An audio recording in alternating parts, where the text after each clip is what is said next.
The pump word, a familiar, rhythmic drum that usually felt like background noise, like my own heartbeat. But tonight, the sound grated. It felt accusatory.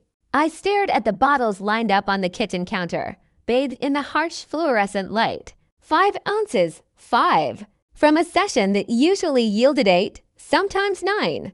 My breasts ached, heavy and full, confirming what the measly output screamed. Something was wrong. Again. This wasn't the first time. Over the past month, my carefully calculated freezer stashed the liquid gold painstakingly expressed ounce by precious ounce for my 6-month-old daughter. Maya had been dwindling faster than logic allowed. It chalked the first discrepancies up to bad math, maybe a leaky bottle seal I had noticed. Then it was Maya cluster feeding. Then maybe my supply dipping due to stress. God knows, there was enough of that swirling around. But this 5 ounces, when I could feel the fullness, the numbers weren't just not adding up, they were screaming betrayal. My eyes flicked to the living room doorway. Barry was sprawled on the couch, bathed in the flickering blue light of the TV, controller in hand. The sound of simulated gunfire and explosions filled the space between us. He hadn't looked up when I'd come in with the pump. He had asked how my day was, how Maja's doctor's appointment went, or if it managed to eat anything besides dry cereal. The distance between us felt like a physical chasm, growing wider and colder by the day. Barry? My voice sounded thin, strained, even to my own ears. He grunted, eyes still glued to the screen. The milk I swallowed, the lump in my throat threatening to choke me. Did you use some of the frozen stuff? For Maya. Maybe you forgot to mark it down. I gestured weakly towards the freezer inventory chart stack with a fading unicorn magnet to the fridge door. My handwriting, meticulous and hopeful when Maya was first born, now looked slightly desperate. He finally paused the game, turning his head slightly. His brow furrowed, not in concern, but in annoyance at the interruption. What? No. Why? You know Maya only takes the fresh stuff at night. The frozens for emergencies or when you're out. He said it like it was the most obvious thing in the world, like I was stupid for asking. But I pumped 5 ounces. Just now. It should have been at least 7 or 8. And the freezer stashed Barry, I counted yesterday. We're down almost 40 ounces from where my log says we should be. My voice trembled. 40 ounces. 40 hours of my time, my body, my discomfort. 40 meals for my baby vanishing into thin air. He shrugged, a casual, infuriating lift of his shoulders. Maybe you miscalculated the log, babe. Or maybe Maya drank more than you thought when I fed her last week. You know how she gets sometimes. He unpaused the game, the digital gunfire resuming, a dismissal as clear as a slammed door, babe. The endearment felt like sandpaper on an open wound. He hadn't called me that with any warmth in months. Now it was just a placeholder, a lazy habit. I stood there, rooted to the spot, the whirring pump a mocking soundtrack to the crumbling of my world. The exhaustion bone deep, soul-crushing exhaustion that came with being the default parent, the primary milk source, the one who managed every tiny detail pressed down on me. But beneath it, a new, sharper feeling ignited, suspicion, cold and hard. It wasn't just the milk. It was the late nights working that never seemed to result in extra money. The new, expensive-looking cologne that smelled nothing like the cheap stuff he usually bought. The way his phone was now perpetually glued to his hand, screen angled away. The sudden interest in gem sessions that left him smelling faintly of perfume I didn't wear. The emotional withdrawal, the constant criticism disguised as just being honest, the feeling that I was an irritating roommate, not his wife and the mother of his child. It blamed myself. Hormones. Postpartum depression. Not being fun enough, skinny enough, attentive enough. It tried harder, pumping while Maya napped, cooking elaborate meals he barely touched, forcing myself to stay awake for sess he seemed to perform out of obligation. All while feeling like I was drowning. But the milk was tangible. It was quantifiable. It was proof I wasn't imagining things. Someone was taking what belonged to my baby. Later that night, lying stiffly beside Barry's already snoring form, the seed of dread blossomed into a full-blown, poisonous vine. Where was it going? Who would take breast milk? The black market for it existed, I knew vaguely, mostly for bodybuilders or niche dietary folks, but it felt surreal, distant. Could Barry be involved in something like that? Selling it? The thought was grotesque. Profiting off our daughter's sustenance. Even for him, that seemed extreme. But the alternative that he was giving it to someone else was equally horrifying. A specific someone. The perfume scent flashed in my mind again. I spent the next few days in a fog of hypervigilance. I checked the freezer obsessively, marking bottle positions with tiny, almost invisible pencil dots. I weighed Maya before and after feeds when Barry wasn't looking, though it was messy and stressful. I noted the times he was home alone with her, cross-referencing them with pump logs. The discrepancies didn't happen every time he was alone, but often enough to form a pattern. And they never happened when I was home. My heart hammered against my ribs constantly. Paranoia became my oxygen. Every time he left the house for work or the gym, I imagined him meeting someone, handing over a cooler bag. The image made me physically ill. One afternoon, Maya was finally down for a solid nap after a fussy morning. Barry had texted he'd be working late again. The apartment was quiet, oppressively so. The silence screamed at me to do something, to find proof. His study was a mess, cluttered desk overflowing with papers, old tech gadgets, and energy drink cans. My fingers trembled as I touched his keyboard. We'd always respected each other's privacy, but that covenant felt shattered by the missing ounces of my lifeblood. I opened his browser history. Cleared. Of course. His email was password protected. Frustration warred with desperation. I started pulling open drawers, rifling through papers, trying to be quiet, my ears straining for any sound from Maja's room. Bills, old receipts, warranties, nothing. Then, the bottom drawer of his filing cabinet, stuck slightly. I yanked it harder. It came free with a screech. Inside, beneath a stack of outdated tax returns, was a glossy, cream-colored folder. Thick, expensive paper. It felt out of place amidst the chaos. My breath hitched as I opened it. Not bills. Receipts. But not from Costco or the gas station. A receipt from Tiffany & Co. A delicate platinum bracelet. $2,300. A confirmation email for a weekend stay at the Ritz-Carlton. Next month. $1,800. A screenshot of an order confirmation for a Louis Vuitton Neverfull bag. $1,600. My vision blurred. The numbers swam. Over $5,000. Spent in the last month. Barry had gotten a raise. We were barely scraping by, arguing constantly about my reduced income while on maternity leave, about the cost of diapers, about everything. Where was this money coming from? Then, tucked behind the Tiffany receipt, almost as an afterthought, was a crumpled piece of paper. It looked like a printout of an online conversation. My eyes scanned the text, the words hitting me like physical blows. User 123 Barry delivered another 30 ounces today. Pure and fresh, straight from the source that should cover the bracelet deposit. Yeah. Luxalover 22. Oh my God, Barry. You're a lifesaver. And such a dedicated provider, can't wait to see it sparkle on my wrist. You know how much I adore Tiffany's Blue User 123. Anything for you, babe. Told you it'd take care of you. This milk stuff is like liquid gold. Easy money. Luxalover 22, my hero. And Maja's mommy doesn't suspect a thing. You're so clever. User 123, nah. She's too tired and wrapped up in the baby to notice anything. Thinks I'm working late. It's perfect. The room tilted violently. I gripped the edge of the desk, knuckles white, nauseous surging up my throat. Liquid gold. Easy money. Too tired to notice. He wasn't just stealing Maja's milk. He was selling it. Selling me. My body's labor, my sacrifice, the very essence I was creating to nourish our child, he was packaging it up and trading it for bubbles for another woman, funding their luxury escapes with my blood, sweat, and milk. The betrayal wasn't just emotional. It wasn't just physical.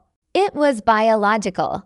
It was a violation that reached into the deepest, most primal part of me. He was commodifying my motherhood, my connection to my daughter, to buy affection from someone else. The intimacy of it, the utter theft of it, was beyond comprehension. The name Luxalover 22 burned into my retinas. I didn't know who she was, but I hated her with a ferocity that scared me. I hated her for accepting it, for reveling in gifts bought with stolen sustenance. And I hated Barry with a depth I didn't know I possessed. The man I'd loved, married, built a life with, created a child with was a monster wearing a familiar face. Tears weren't falling yet. There was just a terrifying, hollow numbness spreading through my chest, colder than any freezer. The rhythmic thump-thump of Maja's baby monitor, her steady breathing, was the only anchor in the sudden, devastating whirlpool sucking me down. He thought I was too tired to notice, too wrapped up in our baby. He had no idea the storm had just unleashed. The tiredness was burned away, replaced by a glacial fury. He wanted easy money. He wanted to play provider for his mistress with my body. He was going to learn just how expensive betrayal could be. Every drop he sold, every dollar he made off my pain would be paid back. With interest. Starting now. The proof was in my hands. The glossy receipts felt like shards of glass. The printout of the conversation was a lit fuse.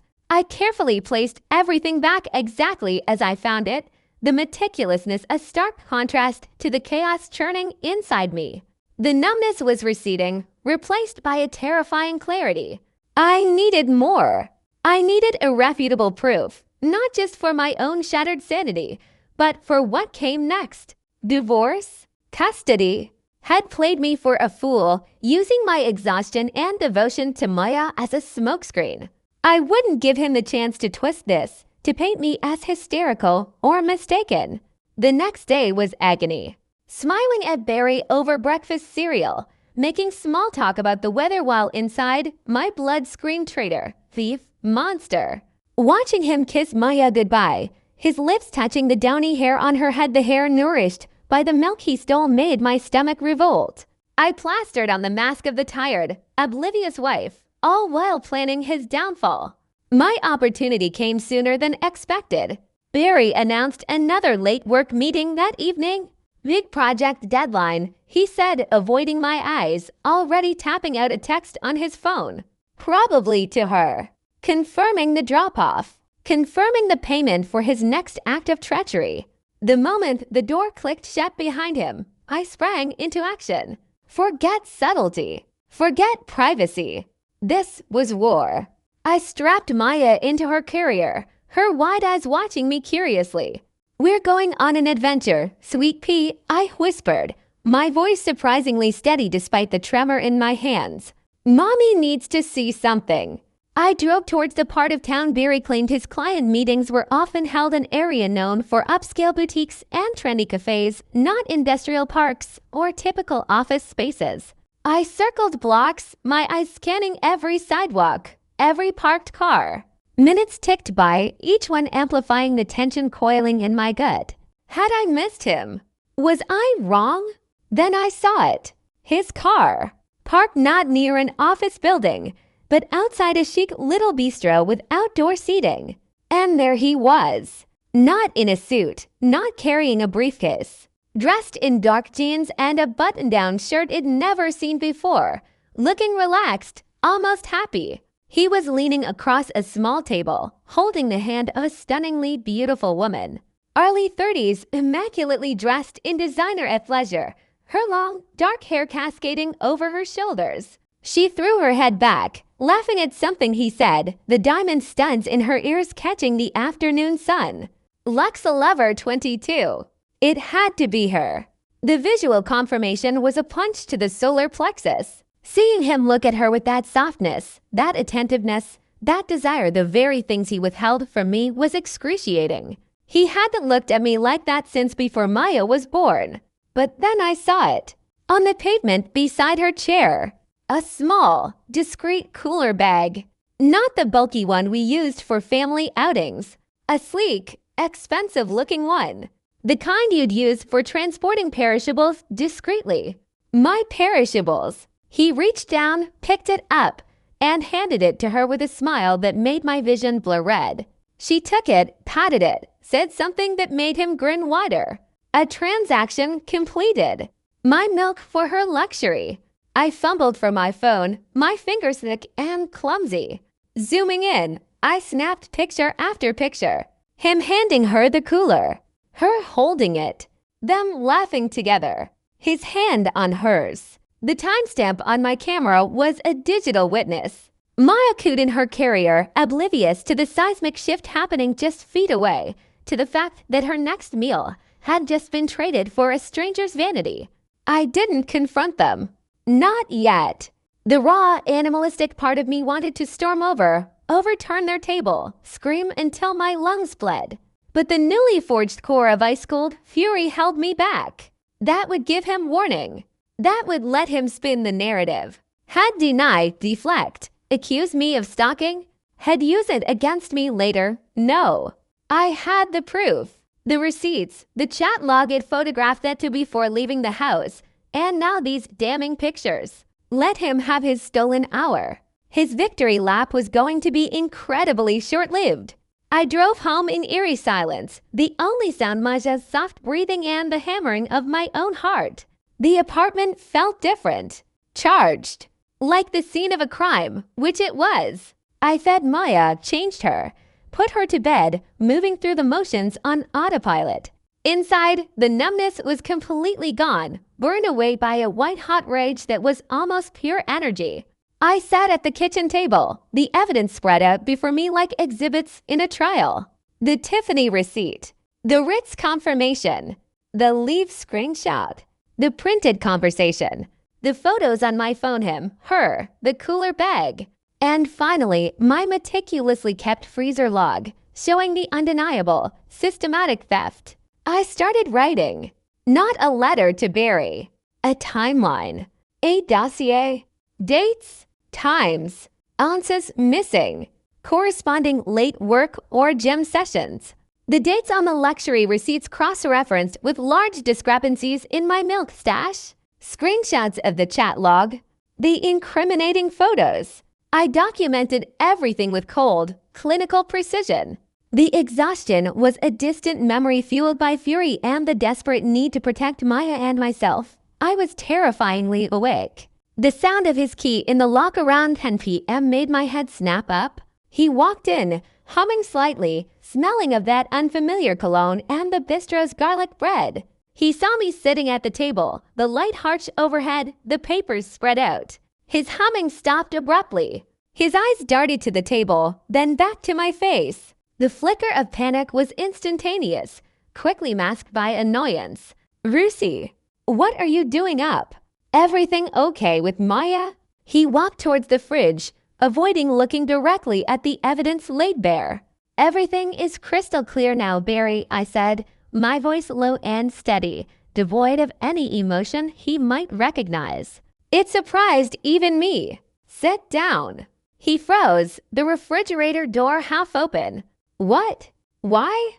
Am tired. It's been a long sit. Down.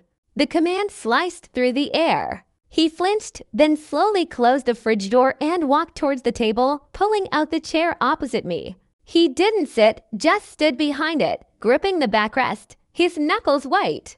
What's all this? He gestured vaguely at the papers, trying for nonchalance but failing. The tremor in his hand gave him away. This, I said, tapping the Tiffany receipt, is the bracelet you bought for her. This, I pointed to the Ritz confirmation, is your little getaway next month. This, I slid the LV screenshot forward, is the bag. And this, I held up the printout of the chat log, letting him see his own damning words, is how you paid for it all. Liquid gold, right? Easy money? His face drained of all color. He swayed slightly on his feet. Rusi, that's not where did you get that? It's fake. Someone's messing with us. The denial was weak, pathetic. Really? I picked up my phone, unlocked it, and turned the screen towards him. The photo filled the display, him smiling, handing the sleek cooler bag to Lexa Lover 22. Who's messing with us, Barry? Her? Or you? He stared at the photo, his mouth opening and closing soundlessly like a fish out of water. All the lies, the excuses, the casual dismissals evaporated in the face of undeniable proof. The mask of the charming, misunderstood husband slipped, revealing the raw panic and guilt underneath. It wasn't supposed to. I didn't mean for you to find out, he stammered. Didn't mean for me to find out you were stealing our daughter's food, selling my breast milk, funding your affair with the proceeds? Each word was a lash. Did you ever think about Maya? About what she needs? Or were you too busy calculating how many ounces it took to buy a diamond? Rusi, please, he whispered, finally sinking into the chair, his bravado completely gone. I can explain. It just happened. Things have been so hard between us, I felt neglected. She listened, neglected. The word exploded out of me. The icy control shattered. You felt neglected. I am drowning, Barry. Drowning in the relentless needs of a tiny human we created together. I haven't slept more than 3 hours straight in 6 months. My body doesn't belong to me. It belongs to her. To making milk, to feeding her, to comforting her. Every ounce I pump is time stolen from sleep, from showering, from eating a meal with 2 hands. And you steal that time. You steal that life I'm pouring into our child and you sell it. To buy trinkets for some stranger. My voice rose raw and ragged. How dare you? How dare you stand there and talk about feeling neglected while you siphon off the very essence of my motherhood for your own selfish gratification? Tears were streaming down my face now, hot and furious, but my voice didn't waver. You didn't just cheat on me, Barry.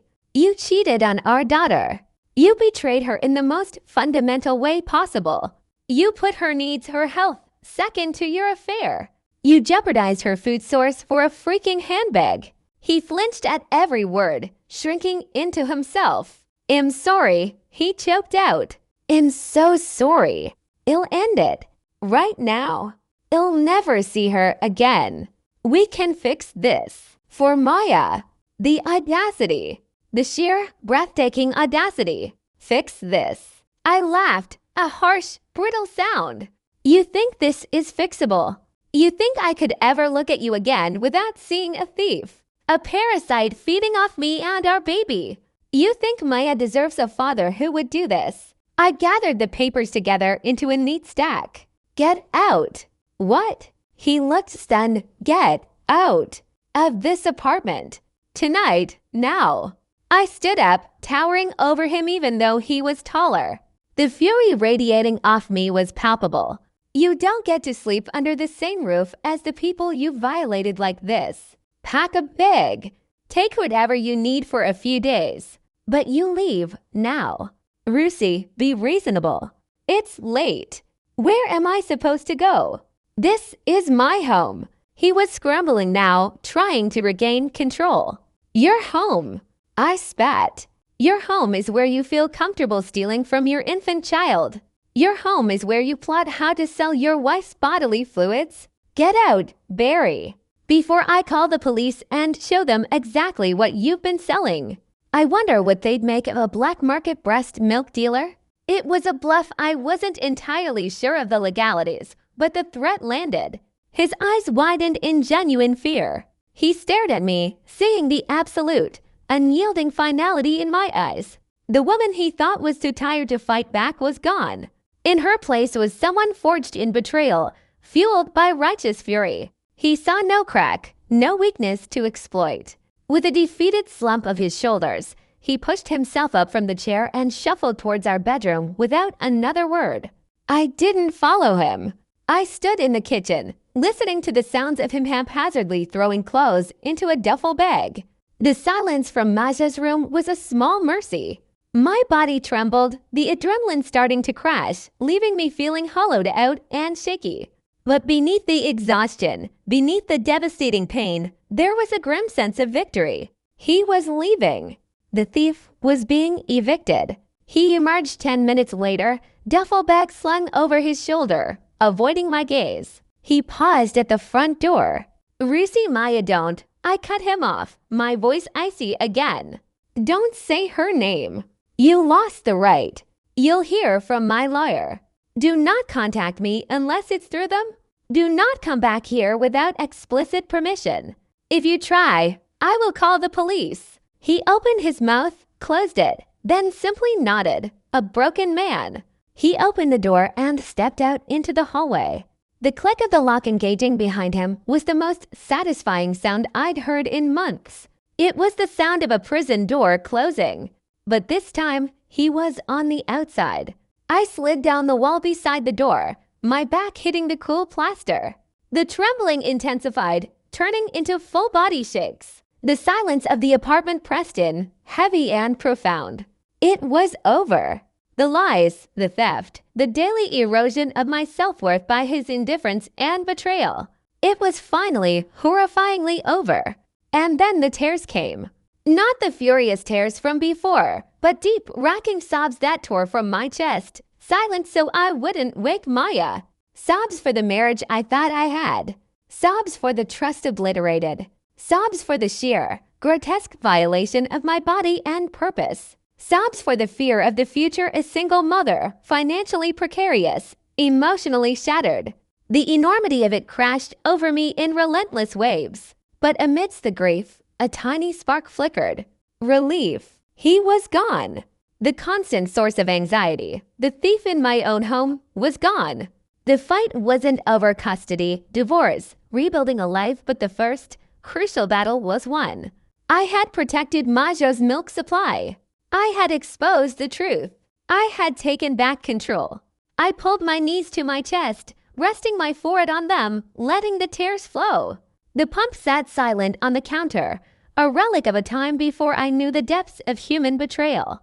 The freezer hummed reliably, holding the milk that was now truly, solely for my daughter. My body still ached, but the ache was different now. It was the ache of survival, of a wound freshly inflicted, but one I would heal from, on my own terms. The journey ahead was terrifying, a vast unknown shrouded in pain. But as I listened to Maja's soft, even breathing through the monitor, a fierce, protective love surged through the numbness. For her, I would find the strength. For her, I would become the fortress. The betrayal was profound, the method uniquely cruel, but I was still standing. And I would fight. For every drop. For our future. The luxury was over, Barry. Time to pay the real price.